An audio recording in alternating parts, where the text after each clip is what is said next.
It's also an honor to work with your incredible cabinet. I just like to say thank you everyone for, it's great to work with you. Elon Musk está despidiéndose de la Casa Blanca con menos fuegos artificiales que cuando llegó.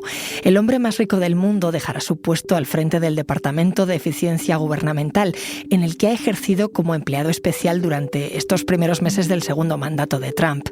Ambos alegan que ese puesto era temporal, pero Musk ha visto desde enero cómo estar en política hacía daño a sus negocios. Soy Ana Fuentes. Hoy en El País, Elon Musk, visto y no visto en la Casa Blanca.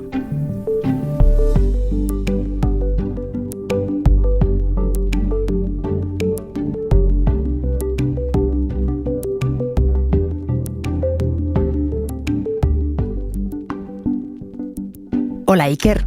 Hola, Ana, ¿qué tal? Iker Seis Dedos, tú estás en la delegación de Washington en El País. Me consta que con muchos frentes abiertos últimamente, pero te he llamado por uno, Elon Musk. And I just want to say thank you for making it happen. Thank you. Me da la sensación de que cuando llegó a la Casa Blanca, Elon Musk tuvo muchísima cobertura mediática.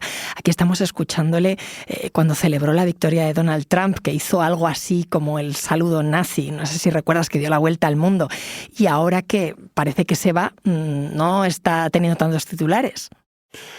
Bueno, Ana, yo creo que es que Elon Musk es un tipo que genera mucho interés. Ha generado interés antes de entrar en política y después. Y luego es que la noticia durante la campaña electoral de que el hombre más rico del mundo se metía en política fue una sorpresa total. No solo que se metiera en política, sino que se metía en política del lado republicano. Normalmente estábamos acostumbrados a que los gurús de Silicon Valley como él fueran o tendieran más hacia lo demócrata, ¿no? Aportó más de 260 millones de dólares a la campaña de Donald Trump, fue el donante más importante de la campaña en cualquiera de los dos partidos, y luego no solo eso, se implicó tanto que participó en mítines, incluso en el estado de Pensilvania estuvo haciendo proselitismo personalmente, dio dinero a gente para que fuera a hacer puerta a puerta, y en todo ese proceso la gente se preguntaba, o lo que más le preguntaban a uno, es cuánto iba a durar esa luna de miel entre dos egos descomunales, ¿no? Y lo cierto es que ha durado, no tanto al final, pero duró, ¿no? ¿Pero se va o no se va? Bueno, la impresión es que se va. Sí, en Washington la gente da por hecho de que se va, y esa es la impresión también que se ha querido dar desde la Casa Blanca. Con Trump tampoco se puede asegurar nunca nada con mucha... Trump es un político que muchas veces hace que te comas tus palabras como periodista, ¿no? Hace poco por eso titulé una crónica sobre este tema que se titulaba La gira de despedida de Elon Musk, y lo hice porque me parecía una analogía curiosa con los músicos de rock estos que dicen que van a dejar la música. Ajá. Y luego hacen giras y giras de despedida, y me pasó a mí personal, por ejemplo, con Miguel Ríos, ¿no? Que fui a cubrir su último concierto y luego pues siguió años tocando. Parece que Musk lo deja, pero también ha dicho que se seguirá parcialmente dedicado 1 o 2 días de la semana a los asuntos gubernamentales. También dice que siempre que el presidente se lo pida, pues regresará. Él ha dicho que irse era parte del plan, pero es que lleva 4 meses, ¿no? Sí, el plan de DOGE, que es el Departamento de Eficiencia Gubernamental que le habían encargado para adelgazar la administración, en teoría durará hasta junio de 2026, que es cuando se cumplen 250 años de la fundación de Estados Unidos. En realidad él se va poco más de 100 días después de empezar lo que le habían encargado, y muy lejos de cumplir los objetivos. Yo creo que lo que le ha pasado es una cosa que pasa en Washington, ¿no? Que es una ciudad que es muy cruel con la gente que quiere acercarse al poder y ascender muy rápido sin pasar por la mili de Washington. Ha encontrado una gran resistencia y parece que no ha podido soportar esa resistencia. Él dijo que iba a ahorrar a la administración $2 billones. Luego dijo que no, que en realidad sería $1 billón. Y finalmente se va habiendo ahorrado, o diciendo que ha ahorrado, $160.000 millones.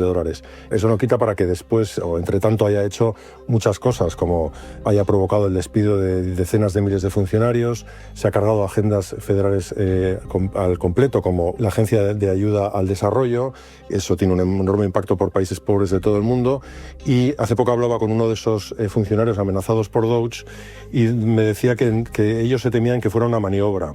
¿Una maniobra? Sí, porque, a ver, en teoría la ley de Estados Unidos no permite a lo que él era, que es un empleado temporal, asociado, especial del gobierno, trabajar más de 130 días.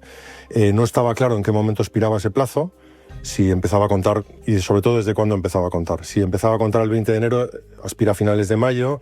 Luego también estaba la idea de que a lo mejor no se computaban los días enteros, sino que se entendía que solo se computaban medias jornadas. Parece que al final ha decidido retirarse al menos parcialmente o en gran medida. Cuéntame, ¿ha habido alguna tensión entre ellos? Bueno, Ana, yo creo que ha habido tensiones internas en general en el gobierno con Musk, ¿no? No sé si tanto con Trump, porque Trump da la impresión de que sigue considerando o admirándolo mucho, ¿no? Musk ha tenido enfrentamientos a gritos, según han contado los medios estadounidenses, con miembros del gobierno como Marco Rubio, que es el nuevo hombre fuerte de Trump. Y también se ha enfrentado en las redes sociales con Peter Navarro, que es como el halcón de los aranceles, ¿no? Es posible que haya habido un poco de discusión interna o de pegas puestas por Musk a la política arancelaria de Trump, que obviamente le viene mal a un empresario como él. Yo creo que en realidad lo que ha pasado ahí es que Musk ha aprobado la medicina de acercarse a Trump, ¿no? Le ha pasado también a Mike Waltz, el consejero de Seguridad Nacional. Se acercan a él. Es una fuente de energía que quema mucho y entonces, una vez que se han quemado, tienen que alejarse. This is X, and he's a great guy, high IQ. He's a high IQ individual. Esto que estamos escuchando ocurrió hace menos de 3 meses. Estaba firmando Trump un documento en el despacho Oval que daba más poder al Departamento de Eficiencia Gubernamental que iba a llevar Musk. Trump estaba dirigiéndose al hijo de Elon Musk, que tiene 4 años. Estaba allí y se llama, a ver si me ayudas tú, Iker, a pronunciarlo, XAEA12. Bueno, el Departamento de Eficiencia Gubernamental y todo ese poder van a seguir sin Musk. Cogiendo el hilo del hijo, nunca he sabido muy bien cómo se pronuncia, así que no sé si te podría ayudar mucho. El hijo de Elon Musk ha sido uno de los protagonistas más inesperados de estos primeros compases de la segunda presidencia de Trump, ¿no? Ha estado con él en el Capitolio, se lo ha llevado a la Casa Blanca, no solo aquel día del despacho Oval. Te acordarás también de que estuvo el día en el que Trump convirtió el jardín de la Casa Blanca en un concesionario de Tesla, ¿no? Sí. Sí, eso también fue otro momento, se le veía correteando por los jardines. Yo no sé qué será de ese niño cuando crezca. Sobre el futuro del Doge sin él, del Departamento de Eficiencia Gubernamental, Musk dijo en una reunión con periodistas en esa semana en la que parecía que empezaba su gira de despedida, que el Doge es un estilo de vida, como el budismo, y que como de la misma manera que había existido un budismo sin Buda, el Doge podía crecer incluso tras la muerte teórica de su fundador, de Musk. Estos días he podido hablar con funcionarios de distintos departamentos, de estos que están afectados por el trabajo del Doge, y ellos dicen que estos tipos siguen trabajando, que siguen yendo allí, que siguen pidiendo papeles, que siguen despidiendo a gente. O sea que da la impresión de que sí, de que el trabajo del Doge continúa. ¿Y quién se va a poner al frente? ¿Va a dejar Elon Musk a alguien de su confianza? ¿Hay unas directrices que se marcan desde la Casa Blanca? ¿Cómo va? Pues no está demasiado claro, porque como con todo lo demás del Doge, hay mucho secretismo en torno a ese departamento. Durante esa semana de despedida que comentaba antes, Musk dio por fin acceso a una cadena de televisión, que obviamente era Fox News, a una reunión del Doge, la reunión semanal en la que ponen en común sus logros, de qué manera han conseguido avanzar en eso que pretenden y que dicen que es acabar con el fraude y el despilfarro en la administración federal. Entre ellos eran 15 hombres solo, 15 hombres alrededor de la mesa.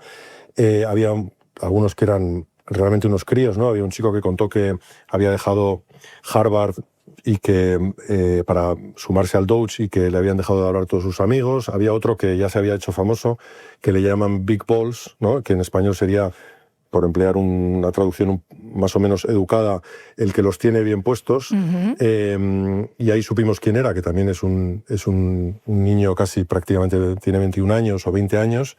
Y ahora la idea por parte del entorno de Musk es que el trabajo lo continúe el Congreso, es decir, que cojan todas esas pruebas de despilfarro, abuso y fraude y empiecen a tomar medidas. Pero no parece probable, primero porque el Congreso está muy dividido y segundo porque son medidas muy impopulares.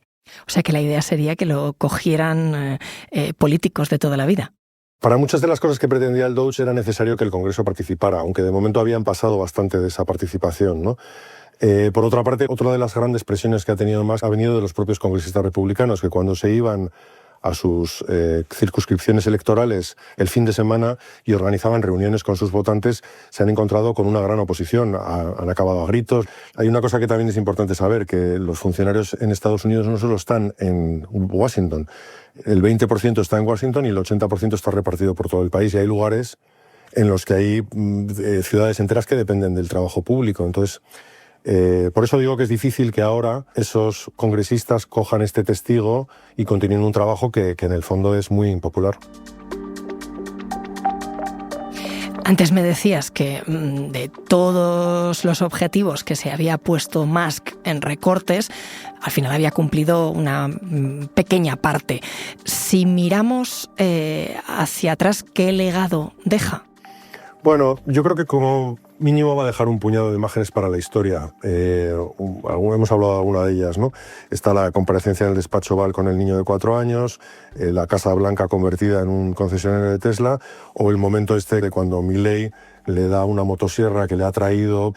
También ha dejado tras de sí una enorme impopularidad, ¿no? Se ha convertido en el objetivo principal de los demócratas, en vista de que los demócratas después de 10 años siguen sin saber cómo parar a Trump y no han conseguido evitar que vuelva a ganar unas elecciones, y lo han convertido en el pim pam pum. En todas las manifestaciones hay un montón de carteles contra Musk, y no solo lo han tomado contra él, lo han tomado contra sus coches. Ha habido actos de vandalismo por todo el país, también en el extranjero, contra los coches de Tesla, contra los concesionarios, contra las estaciones de carga, y desde luego se lleva también un buen susto para sus negocios. Ahora me sigues contando, Iker. Enseguida volvemos.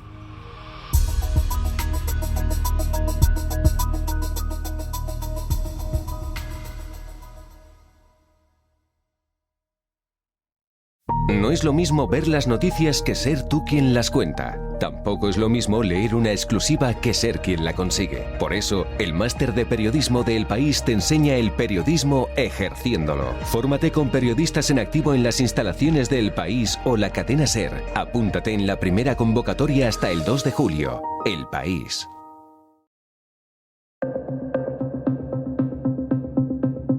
Iker Seisdedos, corresponsal en Washington del País. Me estabas hablando sobre la salida inminente de Elon Musk de la Casa Blanca. Me decías que va a estar menos de 4 meses por el cargo especial que tiene, pero también porque tiene que centrarse en sus negocios. ¿Qué ha pesado más? Yo creo que ha sido la parte de los negocios. Hay datos muy elocuentes, ¿no? En el primer trimestre los beneficios de Tesla cayeron un 71%, que es una barbaridad, y parece ser que los accionistas le dijeron que ya bastaba, ¿no? Que la broma, digamos, había tenido gracia, pero que había también que ponerse de nuevo a trabajar. También parece que ha pesado el hecho de que se temía que lo echaran. Después de anunciar que se iba o de anunciar que empezaba a irse, las acciones de la compañía se dispararon inmediato en bolsa. Digamos que los mercados aceptaron de buen grado su vuelta a los negocios.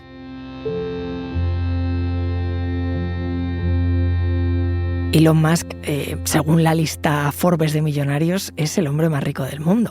Es dueño de la red social X, de Starlink, la de los satélites, y como decías, también es el mayor accionista de Tesla. Tiene el 12,8% de sus acciones.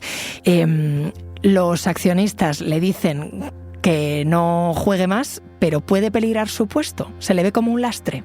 Pues seguramente no es una coincidencia que en la misma semana en la que escenificó el comienzo de su salida, el Wall Street Journal contó que la junta directiva de Tesla llevaba desde marzo contratando a una de estas empresas de headhunters para buscar a un nuevo CEO, para que reemplazara a Elon Musk, ¿no?, al frente de la compañía. Luego Tesla lo negó rotundamente, no solo Elon Musk, que por supuesto en su X, en su Twitter también lo hizo, y el Journal, que es probablemente el periódico que mejor informa sobre Musk y que más historias ha sacado jugosas, ¿no? Como cuando sacó aquella historia hace un año y medio, en la que hablaba de su afición por las drogas, que también él negó y que preocupaba a su entorno. El periódico nunca se retractó, es más, que continuaban apoyando ese reportaje pese a que Tesla había dicho que no era verdad. Si no se retractaron, igual es que tenían buenas fuentes, ¿no? Oye, ¿por qué ha afectado tanto a Tesla que Elon Musk participe en el gobierno? ¿Es porque los usuarios de Tesla no se perfilan como votantes de Trump? Bueno, no se perfilaban, ¿no? Porque paradójicamente los Tesla hace solo un año, eran un poco antes de que él entrara en política, era como un cierto estatus. Primero porque son coches caros y segundo porque quien los conduce transmite un mensaje, ¿no?, de alguien que le preocupa la tecnología, que está a la última, que además que le interesa el diseño, ¿no? Porque son coches también que tienen un cierto diseño. Algunos, como por ejemplo la camioneta última, pues tienen un diseño más discutible, pero digamos que tienen un diseño estilizado y eso pues como que daba un cierto estatus también. Y sobre todo daba la impresión de que eran gente que se preocupaba por el medio ambiente. No precisamente gente que fuera a ir a un mitin de Trump en el que siempre decía lo mismo, pedía que se perforaran más pozos de petróleo, que se hiciera más fracking, que en fin, que se fuera en contra de lo que se supone que una empresa de coches eléctricos defiende, ¿no? Uh-huh. Después de su entrada en política, muchos de esos compradores se han arrepentido, han empezado a vender sus coches y también han empezado los sabotajes, esos sabotajes de los que hablábamos antes. Yo, que viajaba por el país, sí que empecé a notar que, sobre todo la camioneta, ¿no? Esa camioneta de ángulos rectos que parece un coche del futuro, pero como el futuro de los años 50, empecé a verlo en lugares muy republicanos, en Oklahoma, en las carreteras de Texas, de Carolina del Norte.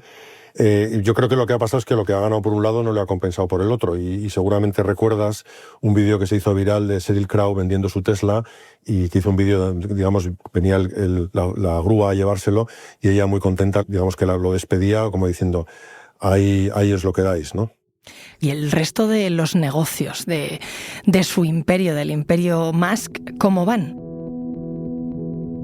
Bueno, el principal negocio es Tesla, ¿no? Luego está X, la antigua Twitter, que compró por un dinero exagerado, aún así lo compró y por otros motivos, ¿no?, que quería influir en el discurso público. Ha perdido muchos usuarios. Lo que sí que es cierto es que sigue siendo, al menos en Estados Unidos, la plaza pública. Si uno quiere saber qué opina el gobierno de Trump y qué opinan los secretarios del gobierno de Trump, tienen que estar allí, qué es lo que dicen, ¿no? En ese sentido, es otro de los posibles conflictos de interés, ¿no? Porque a X le ha ido mejor cuando Musk se ha acercado a Trump. Pero bueno, es uno de tantos. En cuanto a SpaceX, pues va a seguir beneficiándose del hecho de que es una contratista de las más importantes de la administración pública en Estados Unidos, y de lo que se habla ahora es de cuánta información se lleva en sus 100 y pico días en la administración, que le va a poder servir ahora para trabajar con mayor conocimiento y conseguir más contratos. Ayer mismo salió en The Washington Post que The Boring Company, que es la compañía tuneladora que nos conocida, de la que no se habla tanto, está en tratos con Amtrak, con los trenes, para un gran contrato, ¿no? Ese, en definitiva, ha sido otro de los asuntos que han definido su paso por el gobierno, por la Casa Blanca, ¿no? Que es los enormes conflictos de interés que aparentemente había en el hecho de que él estuviera adelgazando una administración con la que tenía suculentos negocios. ¿Y cómo ves que esto pueda pararle los pies a Trump en algunas políticas? El hecho de que gente como Elon Musk, que está o ha estado muy cerca de él, se revuelva ante, por ejemplo, políticas arancelarias porque no les están beneficiando. Yo creo que la marcha atrás de Trump en muchos asuntos que tienen que ver con los aranceles es un asunto que tiene más que ver con la economía en general, ¿no? No son solo los empresarios a los que no les viene bien esos aranceles, que temen. Bueno, hace poco hubo una declaración de la patronal de los juguetes que era muy americana, ¿no? Que decían que se temían por la Navidad, porque fuera a haber Navidad, ¿no? Y hay ciertas cosas que en este país pues no se pueden tocar, ¿no? Pero vamos, me parece que son los empresarios, sí, por un lado, pero también el efecto del dólar, el efecto en los indicadores económicos de un país que iba muy bien en ese frente y que parece que se asoman los nubarrones. Aunque hay que decir también, y eso es justo decirlo, que tanto la inflación como el empleo de momento no se han resentido, y por eso la Reserva Federal continúa sin bajar los tipos, ¿no? Yo creo que en lo económico lo que quizá pare los pies a Trump será más bien la realidad. Muchas gracias, Iker. Muchas gracias, Ana.